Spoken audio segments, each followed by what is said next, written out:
This is the Lucie Beatrix podcast. I'm a fashion model turned competitive runner, and today we are going to do a Q&A of questions that I've received from people on Instagram and show listeners. And today I also have help from my friend and sometimes show producer, who is also the founder of Floored Media, where we are right now in Long Island, Jay. Hey, how are you? I am present and accounted for. Yes. So it's funny because I haven't been here, and I actually have a confession to make. Oh, no. I just wanted to tell you for the very first time, and that is that I fell in love. Wow. With Austin, Texas. Oh, man. I started getting the bubble guts. I thought you were proposing. No, I fell in love with Texas. Okay. I'm a city girl. I've been here for 16 years, you know. I'm a New York girl. Okay. Maybe it's a fling. Maybe it's not love. Maybe it's just a fling. Yeah, well, so here's the thing. I think I mentioned last time I was here that when it gets cold, which is actually snowing today, which is the perfect backdrop of why I flew down south to Texas for the winter. But yeah, it's snowing here. And the whole idea that I had a couple months ago, I'll never forget. I was sitting in the photo studio in early November, and it was starting to get cold in New York. And I texted one of my friends down in Texas and was like, can I just come to Texas and train and hang out and start a life, like just hang out there? Because in the past, when I was still a fashion model, I would go to LA for the winters every year. I would try to get the heck out of here. But this time I decided to change it up and go to Austin, which I had no idea what to expect. But when I got down there, it's pretty nice. It's actually like, it's the best of both worlds as far as like the New York City hustle mixed with LA weather, but not as superficial. So there's something about it that definitely speaks to me. And I think that the scene for athletes is actually one of the biggest things that I've noticed is like there are a lot of competitive runners down there to train with, and that's been really amazing. It's been so appealing. But yeah, it's definitely a different kind of life down there. Have you been to Austin? I haven't been to Austin. I've been to Waco because there's a surf pool there. Oh yeah, that's right. Yeah, so for work, yeah. So I've been to Waco a couple times. Yeah, it's a cool vibe. Yeah, but before I get into more of my adventuring in Austin land and like my love affair with Texas, what's new with you? I feel like you have an announcement, and I think it's worth sharing about this, the thing that you just did, if you're allowed to talk about that. Oh, it's not. I don't even think it's that big of a deal. It's a big deal. I don't think so. It's definitely a big deal. Well, all right. Well, I mean, I guess. Well, maybe not. Well, no one really knows about it yet, but I could speak about it. Are you allowed to talk about it? Yeah, I mean, I shot for a cover of a publication. Okay, shooting a magazine cover is a really amazing milestone. It is. And it should not be brushed over. You're just like me, where it's like we're type A and we're always looking at the next thing of like, right. Okay, I got this, but what's next? No, you just shot a magazine cover. Yeah, I mean, it's pretty funny because like a couple months ago, I got page 2 and 3 in Surfer's Journal. It was an ad. Also amazing. But yeah, it was cool. It was a 2-page spread, but now I backed up 1 page now. You're on the cover. I'm on the cover, which is pretty cool. I remember when I got on the cover of Elle magazine, not to be like, back in my day when I was on the cover of Elle, I couldn't enjoy it because, anyway, it's only out for however long a month or whatever. And I couldn't enjoy it because I was already thinking of what's the next job, and you're not as good. You're only as good as your next gig, or like you can't enjoy the job that you're in. And the same way it's like with running, like, you know, run the mile that you're in. I think you need to enjoy the magazine cover that you're in and think like that's a big deal. And like, you know, it's a big thing for a photographer to be able to shoot someone like a cool athlete and get them on the cover. It's fucking awesome. It's pretty cool. Yeah. Cool. So well, thanks for bringing that up. Congrats. Thank you. I definitely am impressed by that, and it's a beautiful photo too. So thank you. Anyway, so that's an exciting piece of news. I feel like, you know, we've been doing this show it's been at least a half a year of like coming out here, and the studio has changed so much, but it's just getting better and better every time I come. Well, thanks. And, with business comes, a little bit of profits, and then, you're always excited to spend some of those to, improve on the better. space. Yeah. Yeah. There's this YouTuber named Mr. Beast. He's kind of like the biggest one. I don't know if you know. Yeah, who he comes to American Dream a lot because he has his restaurant there. Oh, yeah, wow. that's because we have a surf program in that mall, so I'm there a lot too. So I ate at his place maybe a month ago. Oh yeah. So I was watching some of his like how he's gotten to where he is with like even with the restaurant stuff but even just his channel growing and stuff. And it's funny to think that he says that he puts all the profits directly into the channel. Like, so if he gets $1 million deal, he'll put it directly into making the content. Right. $1 million worth of content. That's awesome. Which is cool. I like that. Cool. I get behind that. I understand it as like a creator, I guess.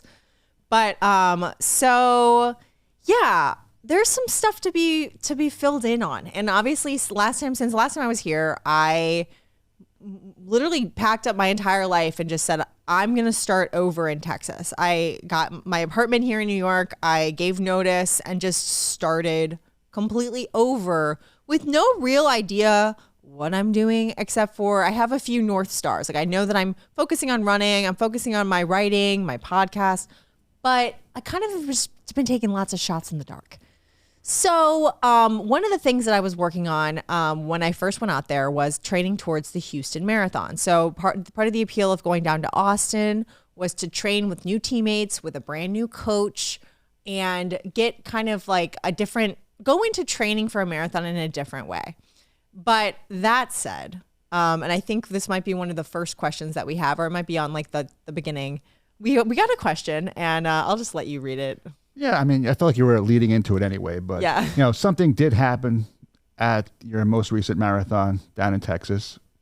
I don't even think I even really know. Yeah, I was not very clear about describing it. So yeah, that's the question that I think people have been wondering. It's the first question of the day, I guess. Well, here we go. What happened in Texas? What happened in the Houston Marathon? So as you guys know, I ran Chicago in October. And I trained here all summer long with my training partner, Omri, and we put in the miles. I ran a 2:44 at my second marathon. It was awesome. It was so great. It was the perfect everything. I fell at the race start. That aside, I had an amazing race. But that 2:44 kind of planted the seed that I wanted to go after something even more ambitious and train towards the Houston Marathon in January. So basically I trained all winter down in Texas, lots of amazing long runs, track workouts, speed workouts, all kinds of stuff. I was logging 100-mile weeks. Everything was going great. And all of the stars seemed to align and even indicate that I might run faster than I did in Chicago. But the marathon is such a long and fickle distance that you really have to have everything line up perfectly to be able to go do what your training indicates that you can do. You can train as much as you want, but if it's a hot day, it's just not going to be what you expected. I know, like there's a lot of like random unknowns, like even fueling and nutrition and just everything. And for me, it was a combination of having random stomach cramping that happened pretty early on in the race, mixed with hormonal female problems. And it was kind of hot. So there were a couple things that were just off. And I thought that maybe I'd be able to just fight through it and just say, okay, like, it's okay. It's my day. Like, magic's going to happen. And I think that there are times when that can happen. Like, I think Chicago was an example of that. But for whatever reason, that didn't happen. And so as soon as I started getting stomach cramps around mile 8, first things first, I went into this race with a job to do. I was like, I'm just going to go do this. I was going to do this race no matter what, no matter how I was feeling. And I couldn't even really tell on the morning of is this a good day or a bad day? I just didn't know. So I just went into it like a training run and tried to not get too stressed out and just let myself just get to that starting line confidently and ready, set, go. So the first 6 miles, I was on pace to run a PR, run pretty fast. I was running at about a 6 flat minute mile pace. And that was feeling pretty good. But it was pretty soon after that I had passed my coach on the sidelines, Jeffrey Cunningham, who was he was definitely bringing the energy, and he was also trying to like keep the energy tamped down a little bit because it's a marathon and there's so many more miles ahead after that 6 mile point. And so I saw him, and then I was like, wait a minute. I need to like reassess what I'm doing here with the paces, because I was going a little fast, and I knew that. And I was like, but there's like, no, it's not, all is not lost yet. But then it was when I had this like aching stomach cramp that I was like, uh-oh, when this happens in a training run, I usually just focus on taking deep breaths and try to like calm myself down. But in this case, I was like, I kind of just need to stop and collect my thoughts, like get my body, because I felt like it was like just not letting me run. So I felt compromised. So I did stop, and I thought, you know what? I could literally stop for 30 to 45 seconds and still be in the pace that I need to be at. Like I could take that break, and I thought that was really empowering. And I'm like, you know what? Maybe I do just stop, drink some Gatorade, and then I get back out there. But then that's when it became a dance of stopping, you know, okay, no, I can do this. Start going again. As soon as I pick up the speed, stomach cramp, stopping, walking, back and forth and back and forth and back and forth, until I realized, okay, I have two options. I can either drop out, just go on the side of the road, get on my knees and be like a dead dog about it. Or, which I've done that before. I know what it feels like to drop out of a marathon. It's not fun. Or I can just finish the darn thing as long as it takes. And so I decided to do that. And I decided that I would just walk the darn thing in. And that was probably one of the most amazing experiences I've ever had as a runner, because I was there with the other runners that were going at all different paces. And I saw a lot of friends that I knew in further paces back start to pass me, like it's the sub 3 hour marathon group, the sub 3:30 marathon group. They're passing and stuff as I'm walking. And it was really empowering, because I thought, you know what, like, yeah, this isn't my day, and I have to walk the 26.2 mile, basically. I have to walk this whole distance. But I could really appreciate the marathon and take away the competitive stuff that comes with it. So it ended up being, obviously this wasn't the dream for me, was to like go have a 4 hour, 32 second marathon when I had just run a 2:44 90 days before.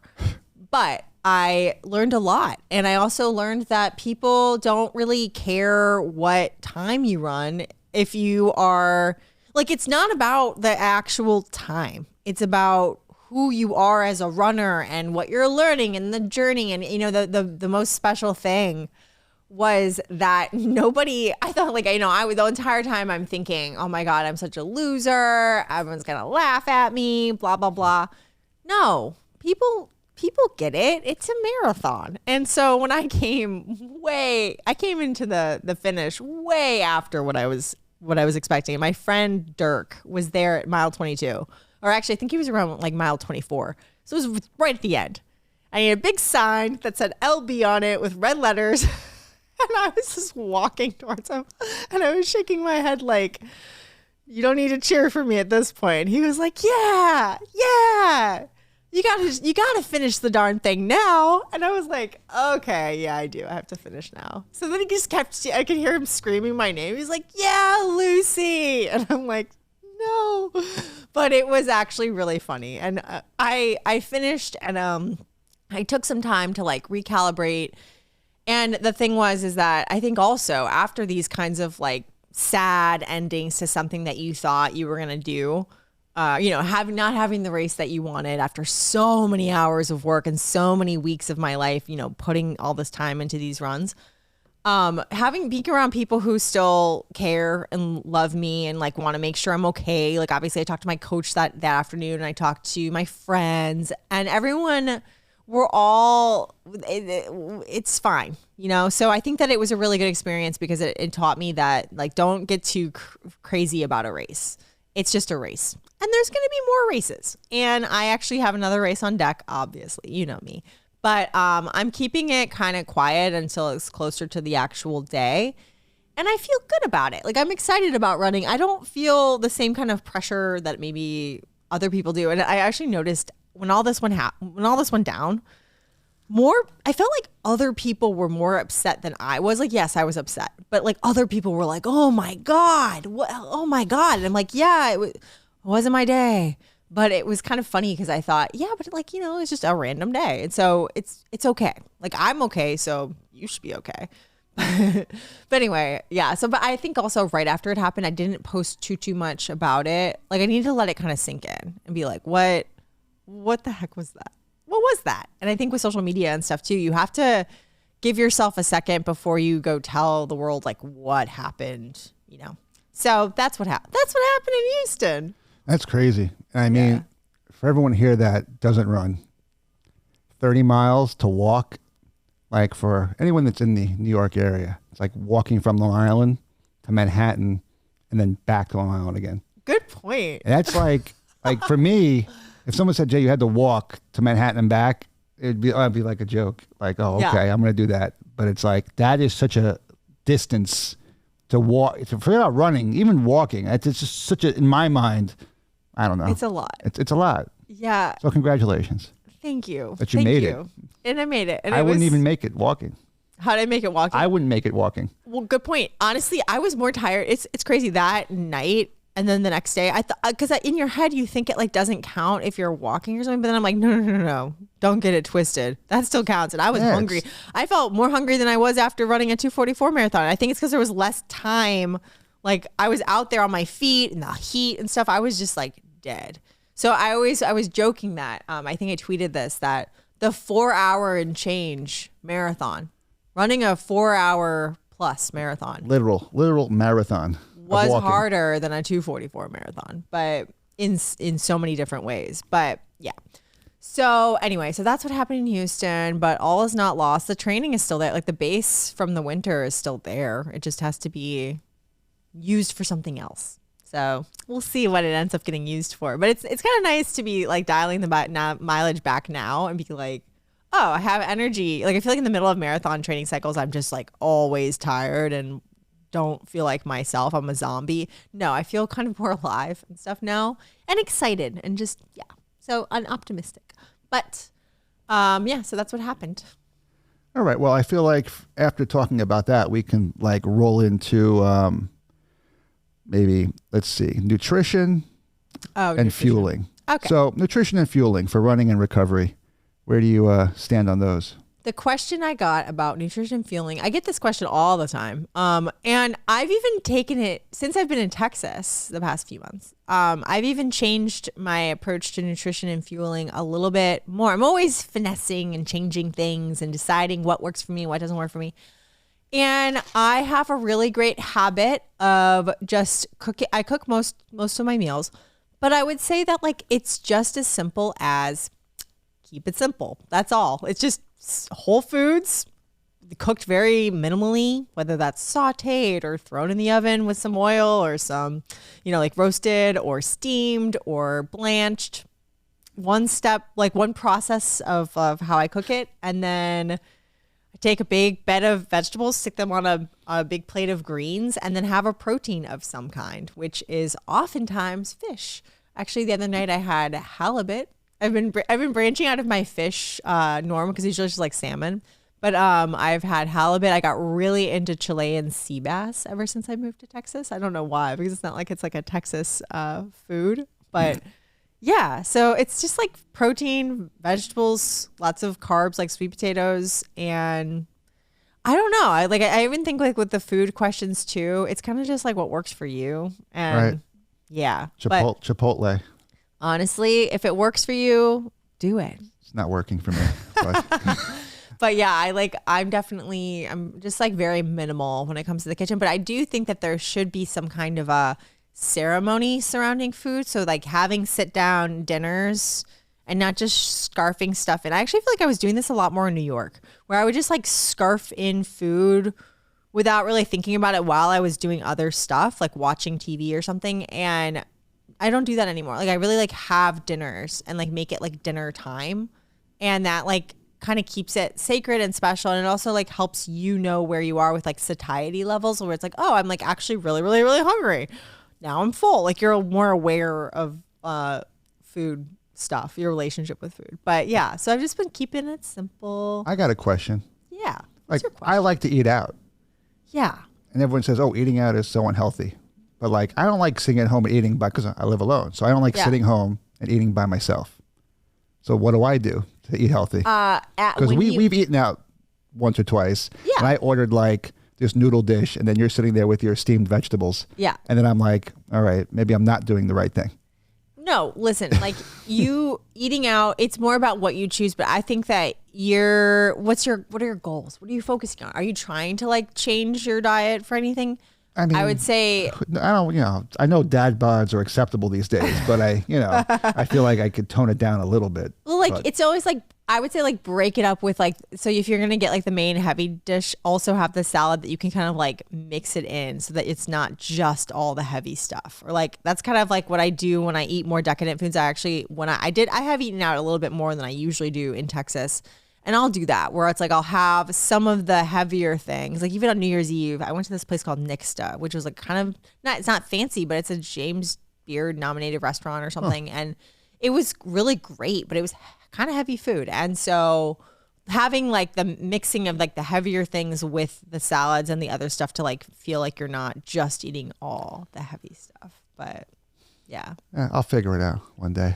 Just, when I get the steamed vegetables, you should get the steamed vegetables too. And then mix it in with your heavy foods. I could do that. But what is the name of that Thai restaurant that we go to? Tum Thai. That place is awesome. It is really awesome. I love my favorite. Yeah. I was there last night. Really? Yeah. I get like a lot of chicken. So chicken's like my go-to. So like chicken with some curry, bok choy. Yeah. Your mom, we went with Jay's mom to this Thai restaurant and she liked what I got. She understood it. She's like, oh, I speak that kind of food way or whatever, like having like the clean, like simple blanched steamed vegetables. I don't think salad. I didn't hear about it afterwards. Did you see what she was eating? And then I automatically felt like I was 400 pounds. That's funny. Yeah. Your mom. Anyway, God bless her. She's great. So anyway, yeah. So that's like my food principle is just like simple, but I don't think too hard about it other than that. All right. Well, I feel like in this little list of questions we got here, moving on, has it been a big adjustment with your move from New York City to Austin, Texas? Has it been a big adjustment from moving from New York to Austin? Yes, it's totally different. It's not the same at all. Like it's completely different. Are people friendlier? People are friendlier. But okay, so like I say this, but then I have you and I have my friends here in New York that are friendly. We're speaking in generalities. Walking down the street, do people acknowledge and give you a little? Yes, and I don't like it because I feel like there was this lady the other day. I was eating a persimmon on the side of the street on South 5th Street in Austin, Texas. And I'm standing by the trash can because I think I had to peel the sticker off and stick it in the trash. And this lady goes, "Excuse me." And I jumped and I was like, what? Like I thought she was going to attack me. And she was just a random lady asking for directions. And I'm like, but my nature is that like, you don't like keep your distance.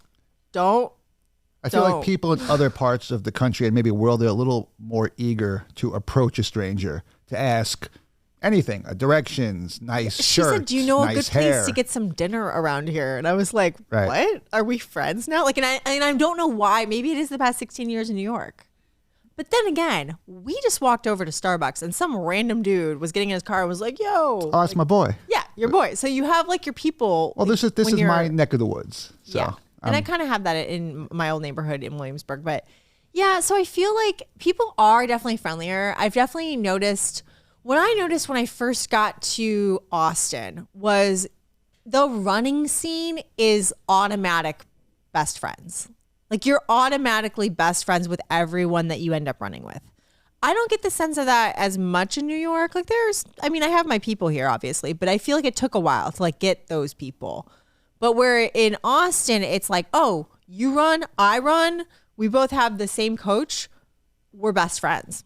Automatically. And that's kind of great. Like that was like one of the most appealing things that I noticed was I realized how inclusive that community is. And it's very appealing if you're someone like me who spends a lot of time running. And that's when I like to like talk to people and be social and stuff.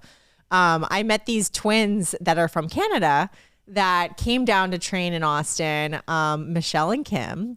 They both had marathon debuts that were blazing fast. They ran a 2:36 and a 2:37 at CIM in the winter.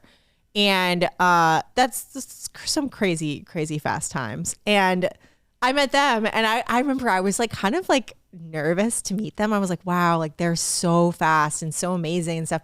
But as soon as we met, they're just like super nice and warm and automatic fast friends. And there you go. It's like stuff like that where it's like, I feel like people are very, I just like feel like everyone's kind of on the same wavelength. And at least that's what I've experienced. So that's one of the big pros of Austin. So the big adjustment is people are friendlier. Yes. Yeah. That's people are friendlier. How about local economics? How about economics? I don't know, like are things cheaper, more expensive? Good question. There's some things that are cheaper, but then again, so things might be cheaper, but then you need to have a car, and there's a car, it's easier to have a car, and like things like this, I'm noticing where it like might be cheaper in some ways, like your rent or something, but then you have to think of how to have a car, and so it kind of evens out. It evens out. I feel like food is cheaper, but I also noticed as far as like this is a really weird observation, but I kind of thought there wasn't going to be as much of unhoused or homeless population, but there definitely is. Like there are pockets of Austin that you can see like tents. It kind of reminds me of like Skid Row or something in LA, but that was surprising to me. But I've heard that there was a lot more of that before the pandemic. I don't know. But yeah, I think that in general, it seems it's a little bit cheaper, but not in a huge. That's not like a big deterring reason why I would choose Austin over New York. How about like running facilities? Are there like more, less? Because I guess New York is densely populated. I don't know if there's like, are there more tracks? Are there more running spaces? We have one main track that we all run on, and but the big thing, this is the difference, is there's a dirt trail, Town Lake Trail on Ladybird Lake. That is, if you like, for me, Did you just say Ladybird Lake? Ladybird Lake, yeah. Well, okay. So there's this whole discrepancy of like, some people say Ladybird Lake, some people say Town Lake, depending on when you move to Austin. I've been told both by two different people that you either say one or the other. But so there's this dirt trail that you can easily log 10 miles without even thinking about it. Whereas in New York, it's kind of like, you have to kind of like navigate the city streets and like your traffic and stuff. This, you can just be out there running in the dark, in the dirt. It's amazing. I love that. So I feel like it is very running friendly now in the winter versus in the summer. I've heard it's a little too hot for that. So we'll see. But all right. Well, I think that wraps up all of the running related questions. All the running related questions. Yeah. And so I feel like in a nutshell, marathon might not have gone my way, but I learned a lot of amazing lessons, and it doesn't change how I feel about Texas. And yeah, Texas has friendly people. So we've got a totally different segue. Yep. Jay's favorite part of the questions here. This is here. the requested, special request. I'm not going to lie. We've got special requests to answer these kinds of questions. All right. Well, let's just dive in head first here into our dating segment. I don't have my sound effects turned on. I wish we had a very special like the love doctors. Yeah, we are the love listening, doctors, because we've done Q&A on dating before, and yeah, maybe I'll edit something in post. Do me a favor. Look at the camera and just take us into the dating segment. Here we go. On 3. 1, 2. And on this segment, we are the love doctors. All right. And here we are. Here we are. All right. Let's see here. What do you think about modern dating? How is it now versus before social media and apps? This is a great question. Start. What do you think of modern dating, social media, apps versus the old days? Well, I feel like I'm of that perfect age where I was just like, where technology started, that's when I started. So now it's like, this gives you a really, with apps and stuff and social media, it gives you a great, let me switch to me. Boop, there I am.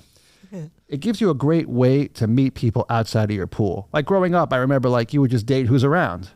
because unless you were at work, but you were dating from a pool, either from friends or friends of friends or of coworkers or a coworker's friend.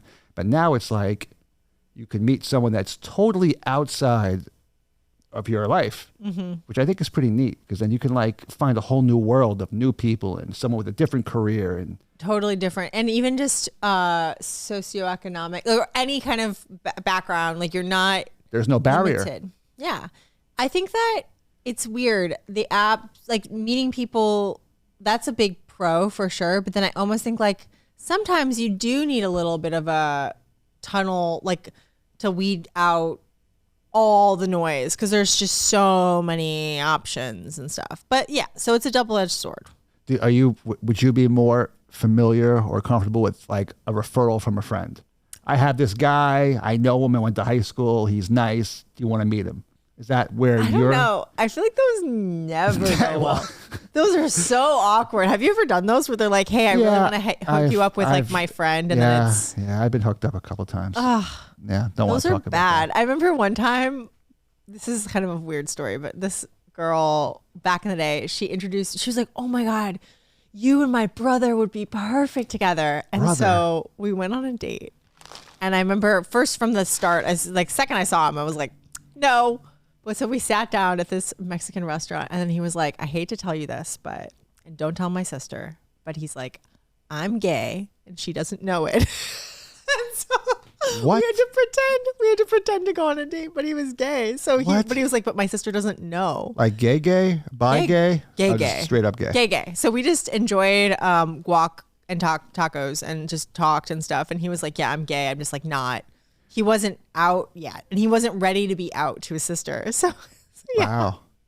So, but that was the last time I got set up on a date. That was the last time I got set up on a date.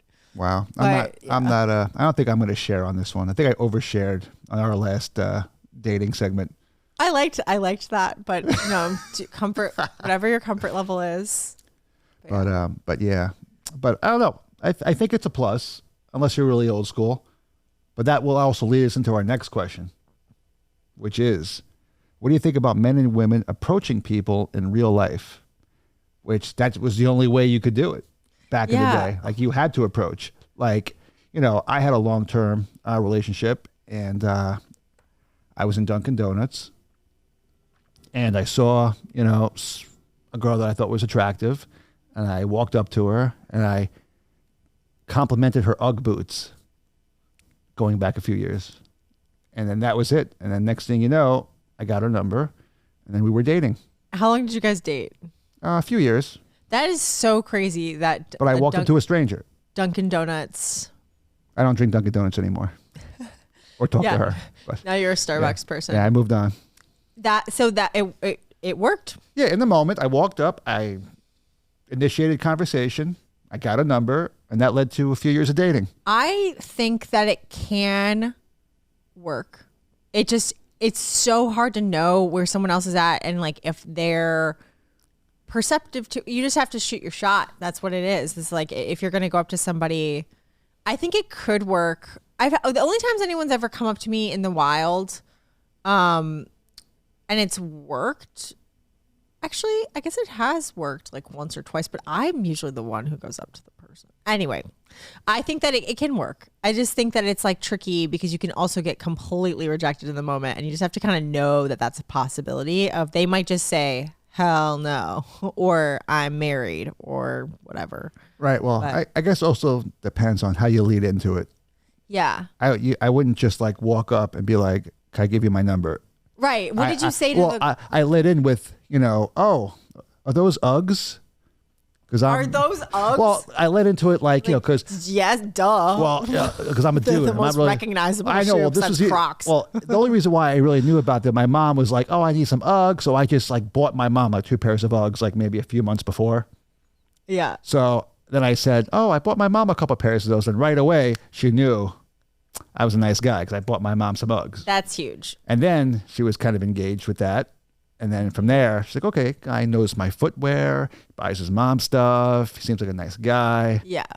And then, I was involved. Yeah, I was right there. I could see that. I hit all the touch points. Yeah, that's good. I can see that working. If a guy, it depends what a guy says. So like if a guy came up to me and was like, they have to, I think that they actually, dating coaches probably tell people to do this, pick something out that's not necessarily based on sexual attractiveness. Pick something kind of objective out. So if a guy came up to me and was like, I like your Molo, or I like your neon nails, or something, like things that are like not sexual, then I could be like, who are you? Like, maybe give them a chance. Right. Well, you try to find like a common ground, I guess, where you can talk about to a stranger. Yeah. So right away, I just pinpointed on those Uggs. Yeah. That was our common ground for the moment. That definitely makes sense and seems to be a good approach. But I also noticed, so like, speaking of like that first thing, it doesn't get easier with the apps, because once you have the apps, you still have to make an icebreaker.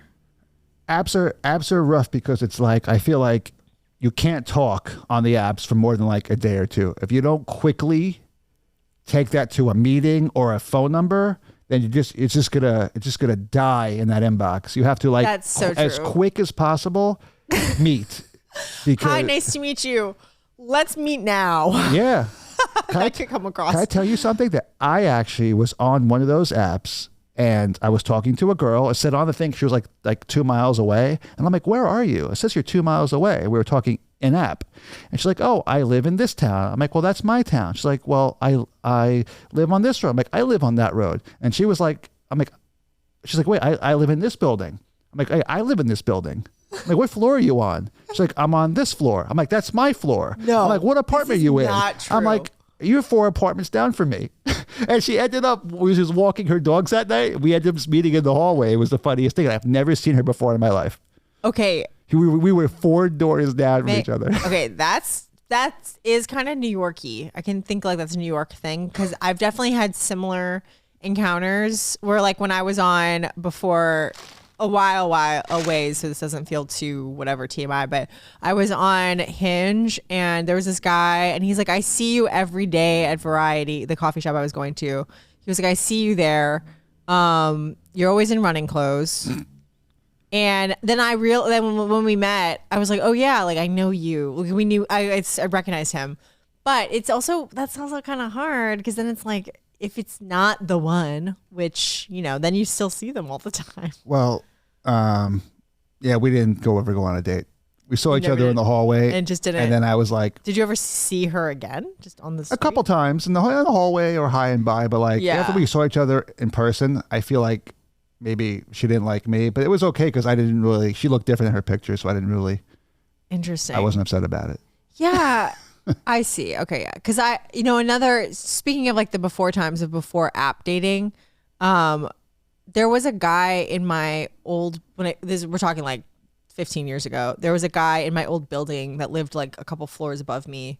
And we met in the elevator and just started talking and became friends. And then we kind of dated for a second, but it was like that was before the apps. We met in the wild in the same like complex.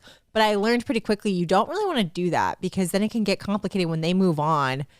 And it didn't work out with us. And then I just remember like seeing other girls coming around. And I was like, okay, like that ended. It's like you don't want to know. Well, that's because I have the same exact situation. I started hanging out with a different girl that lived in my building. Your building is popping. Our building, listen, it's a cool building. I like that building. I mean, you live in a nice place. Listen, but we met at like one of the little like social things that were going on in like the lounge. And then, I don't know, we ended up like kind of like dating for like a couple years. But then like, we ended up breaking up because, I don't know, like as a long-term couple, maybe. I just think it probably wouldn't have worked out, but we both knew that. So like we were still friends today. We're actually really buddy. She's like married. Wow. And we still like get lunch every once in a while. So you're still on good terms. Yeah, we're still good friends because That's great. Yeah, it's pretty cool. She's funny as hell. That's everything. Yeah. I love that. I feel like that's kind of like how I am with my exes too. I don't think her husband likes me very much. But yeah, maybe he sees like something like this could be the one that got away from I her. told her to make sure when they started dating that she introduces me to him, because I didn't want to be like the stranger lurking. So I met him. We went out to dinner a couple times, the three of us. That's huge. And I just don't I don't want to make anybody feel like we're doing something I secretive. get that. I totally get that. So he knows who I am. I'm accessible. But like, yeah, we'll go to lunch down the block. Me and her. We'll grab Chinese. We'll just catch up and, do stupid things. Yeah. That's nothing like that. Just it's a good like way to have those kinds of maintained relationships, even if they're not romantic. Right. And we're definitely not romantic anymore. It's just, yeah. I actually think that sometimes when you have that ex that becomes a friend and there's enough time and distance and things are like the dust has settled, you can actually have a great friendship because it's like you just know this person so well. And I mean, I've felt that way a lot with a lot of exes that I've had. But yeah, so it can work out. Definitely. All right. Let's see. What else we got? Are we done with dating? Because it looks like we could be. Okay. Well, what's the next? I'm just trying to think. Is there anything like that we want to just? I feel like. Oh, actually, does anyone have any questions of dating on the live stream? This is your chance. But in the meantime, there was something I was going to ask you. About the dating stuff that like was like a side note because people were direct messaging me like random questions. But dating's rough. It is. I've spent a lot of time in Austin reflecting on stuff. I've had a lot of time. And I was watching a lot of different YouTube psychology dating videos. It was just something I was doing back in New York anyway. But one of the big differences, speaking of differences between Austin and New York, I feel like dating in New York is kind of a disaster. I just don't think it's an ideal place to be settling down. I don't know. I just think it's not the ideal because everyone's lives are going at 1,000,000 miles an hour and they can barely fit any other person's schedule who's also moving that fast. Are you referring to like Manhattan in the city? Or are you talking like the suburbs where we are now? I'm just saying like New York City, State, the New York City lifestyle area. Like having, it doesn't have to be Manhattan. It can be like Brooklyn or something. But I feel like there's definitely something to be said about the kinds of relationships and how they play out because everyone's just really stressed about what they're doing and they don't know how to like include someone else in on that. Into the whole hustle culture. I can actually relate being on a suburb. What do you mean? Like being in the suburbs. I'm not in Manhattan, but like, or in the boroughs, but I'm still, this isn't country, but it's not, the city, but it is a little bit, but I could relate to the hustle and then trying to fuse somebody into like what I have going on, I guess, on a daily. Yeah. I mean, to be perfectly honest, like even just my trip to Austin. So like I had like an on again, off again, and situationship, whatever you want to call it, which is also a very New York thing. I think everyone has like situationships. I've never heard that phrase until I said it. Until someone else said that phrase last week. Really? And someone else, a girl, told another girl that me and her had one of those. And were you aware of the situationship you were in? No, because we don't have one. That sounds like a situation. It was super weird. I had to like say, what does that even mean? But it's like when you have a thing. It's almost like a friend with benefits, but you're kind of dating, but not really. Yeah, or like you expect certain things from them, but then you're like, but they're, they don't have to. So I was shocked. I was shocked and that appalled you were in one that you weren't even aware someone of. This girl was telling other girls that she's in one with me. Wow. Like, what does that mean? She like trying to protect? It means she thinks you're in a situationship, but so it was a surprise to you. But so what I was saying is that, like, I was in the situationship, which obviously you were in one too. You didn't even know it. I didn't know. And when I packed up my life and went to Austin, that was kind of like, I mean, said a lot because you can't just, if you're really like with somebody, you can't just like pack up and leave. I mean, I'm saying this and I didn't.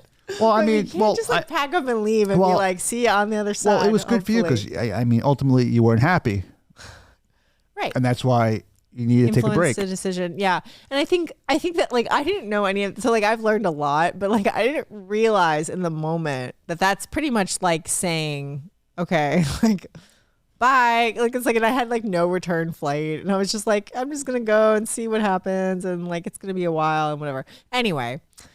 that I learned that like in like, if you're really serious about someone, you'll have conversations. They'll naturally be conversations about what you're doing with your life. And yeah, it's just like, it's just the kind of thing where you are aware of someone else and you feel like you're compelled to tell them if you're going to pack up and leave and go live in a different city instead of just, willy-nilly about it. But that's part of the whole like making plans together thing that a lot of these relationship podcasts that I hear talk about, where they're like, there's we statements.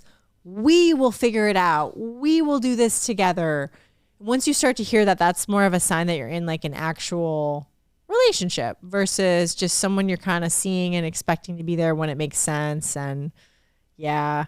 I also think it's kind of like how you think about that person when you're not with them. That's another big sign of what you are, because if you're with friends and you're not bringing up your person, or you're kind of keeping it contained and quiet in a different category, that's kind of a sign that it's maybe just a little situationship instead of like this person is definitely going to be by my side for every step of the way of like things that I'm doing, whether that's physically or emotionally. But one day.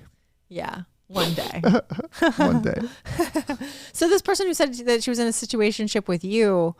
I can't even believe I'm even talking about this right now, because they're definitely going to watch this. Yeah. Well, so but what's the takeaway? I'm curious. We're not in a situationship. How do you talk about that? I'm not going to talk about it. I wonder how many people out there think that they're in situationships with me. I don't know. Like now. Well, anyway, we won't get into that. Yeah, I feel like we're crossing a bridge into like where like people will be upset if they watch this. Yeah. But, yeah. I'll have to look at the comments section on that. Yeah, I'm just going to just not talk about it. Yeah. I'm going to just leave it alone. Yeah. And just let it kind of. I'm not looking to hurt feelings. I'm not looking to make anyone feel bad or upset, but I'm just going to just make believe I didn't hear that from that person, and maybe it'll just go away. I feel that. And I also think that like, as I've matured with like the whole like understanding of relationships, which is an evolution, like there's a lot. Yes. I've had some nights that are like, there are times like even when I was in Texas, like when I first got to Texas, I was like, what am I doing? Am I going to like die alone? Like all that stuff. I feel like that's a normal thing that we all go through. That is a normal thing. I think about that every day. Yeah. It's like, what am I doing? But then you start to think that loneliness means that you're supposed to be with the wrong person. No, it's better to be lonely and eating your ice cream, watching Sex and the City for the 100th time, and setting yourself up for finding the perfect person than go backwards. Because I have this whole thing now. I think it might even be my 2023 New Year's resolution is like, I don't want to take any action that feels like it's going backwards. I think I said that to you in the last episode. Really? Yeah. I said, I never go backwards. It's forward momentum always. Like I got it from you. I don't go like if I have something with somebody and then it's like I feel like they wronged me or it wasn't right for me. I don't normally go back and revisit that because it's like when people date someone and they break up and they get back together, they break up, they get back together. Guess what? You're going to be doing that forever. You know. Yeah, and like once something it's called a breakup because it's broken. Like once something is mended or not mended, once something is shattered, it's shattered, and you can't make it the same again. And it's not failure. People just don't get along, or they just don't mesh. They don't Yeah, and then it's even funnier if you have one of these and then you go back and revisit it. And you maybe like see the person or something and you're like, just like catching up or something. And you really see how different you were and how there was never going to be like that. It was just trying to fit a round thing in a square peg in a round hole like that. You really see that in hindsight. But in the moment, it can feel horrible. You're like, how are they're going to go live their life and I'm going to go live my life and how? And it just seems so like emotionally taxing. But then when you actually like get over it, you're like, okay, it's just a person. They're just a person. I'm just a person. We're both existing. Big deal. There are other people. Yeah, you'll be okay. You'll be okay. But that said, it's not always easy in the moment. But that's what friends are for. Friends help us get back to our, like, you know, not feeling so hung up over someone. But yeah. All right. I think we killed that. Yeah. All right, let's go. We're moving on. Rolling out of the dating. No more, nothing on the... No. Somebody just said they were here for it. They popcorn here for the discussion. Yeah, thanks. This was a juicy one. Yeah, we're sad today. Yeah. But then moving on. Let's go. What is a recent moment that brought you a sense of joy, or I'm so glad I did this? A recent moment that brought me a sense of joy, or I'm so glad I did this, was honest. I mean, this is kind of obvious, but literally packing up my backpack with no plan and just going to Texas. Just saying, F it. I wanted to say 3 sheets to the wind, but I wasn't drunk, but I just like the term 3 sheets to the wind. Like 3 sheets to the wind. No, but I felt like I did feel like a wild cowgirl. Just saying, I'm just going to throw some shoes and some running clothes in a bag. I didn't even bring real clothes. That's how crazy I was. I literally was like, I'll just bring running clothes. I'm not planning on seeing people or anything. I wasn't planning on anything other than just running. So I did that. And then I got out there and I was like, what the hell am I doing? But it's been so much fun. It's kind of fun not having a plan. But at the same time, it's also really scary because there are definitely moments that I was waking up and going, wait a minute. You know, like, what am I doing? But I kind of like it. That's kind of my vibe. That's so yeah, cool. that's been making me really happy because even the other day before I came back to New York for this and for this week of work here, I was running on the dirt trail and I was looking around and I was like, I know this now. This is some place that I can always come to. Like, I know a new place, and to get familiarized with a new place to make it kind of feel like a home is really cool. And I really love that. That is cool. I have a home feeling like that when I go to Portugal a lot. I go to that same little town in Portugal. That woman knows what I like for breakfast there. I go to my same restaurants. It's also when you can leave home and have a little place. Yeah. That's everything. And like, that's how I feel about the coffee shop and like different things around me. There's actually another podcast studio near the place I'm living. But the thing is that I wasn't recording shows there, but there's a community of podcasters that are always in the sauna and the ice bath there. So I've been able to meet people just right around the corner. So I feel like there's a lot of little things like that feel really cool to know about. That is cool. What about me? Yeah. What is something about that you felt like you smile about it when you think about it because you're so happy you did it? I hate to be like cheesy, but I hate to be cheesy, but I'm going to bring my mom back into this because her name is Joy. So I mean, it could be a moment of joy, but my father passed away a few years ago and they were in the middle of like renovating their apartment. So after, he was gone, my mom was left with an apartment that had like half of the old furniture in it. And then like everything was like nice. All the new stuff was black and white and new. And then there was still like some brown things left in the house that was from like the house prior. So I went down to Florida a few months ago and I helped her throw out that old bed, get rid of that old brown furniture. We painted some walls together. Completely and we 95% completely finished everything that her and my dad set out to do in the beginning. But wow. But the person that was delivering the bed said the bed was in stock, and it was like 3 months later, still no bed. So she has a brand new box spring and mattress on the floor, like a 14-year-old. But the bed's coming. But other than that, everything is done. But it was just nice to be able to kind of close that or finish that chapter.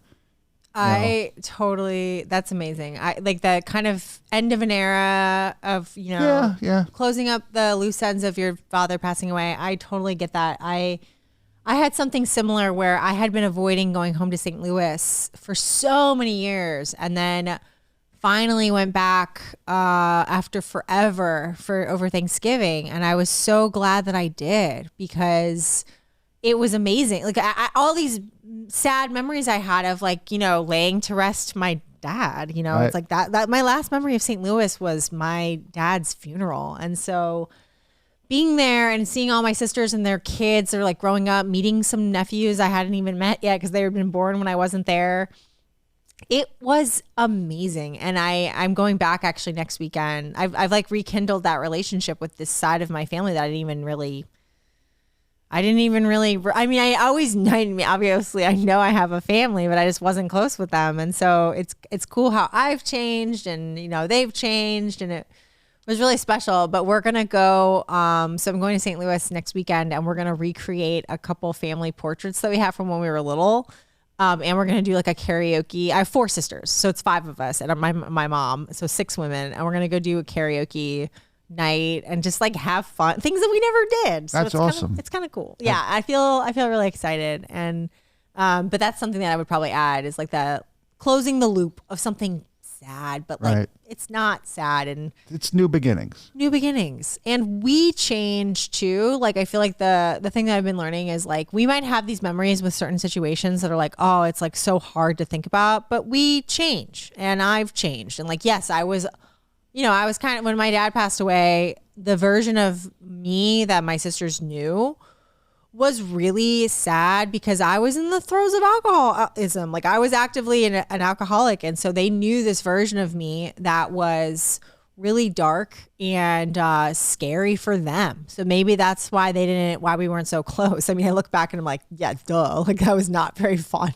But speaking of alcohol, what if I was like, this is sponsored by Spiked Seltzer or whatever? No, it's not. It's sponsored by caffeine and herbal tea. Yes. But no, speaking of alcohol, I'm 1 month away from 1 month and a few days away from 1 year back from relapse. But yeah, so I'm almost a year back from relapsing on alcohol and some other things. But basically that's huge because a year is a big thing in the recovery community because it's like, it's just a big thing. So I had 3 years before relapse, and then now I'm back. But it's taking a lot of work. Like I definitely have been really tethered to my program in 12-step, and I've been going to lots of meetings in Austin, and it's kind of like, it's an evolution, but I am very grateful to have that like gonna have that milestone, God willing, if I get to it. But I believe that I will. And I'm very excited that I've been able to stay on this like recovery thing, because that's over everything else. The training and the writing and the podcasting have to be sober, or else it just doesn't work. So sobriety is my secret weapon. Congratulations. Thank you. So on that note, I would say that was a great show. I'm so happy we did that. I feel so like, it's always fun when it's just us. Yeah, I know. We just shoot the shit. Lucie and Jay. And so thanks so much for tuning in. If you want to find me on Instagram, I'm at LucieBeatrix. You can direct message me or whatever. I'm pretty available to chat on there.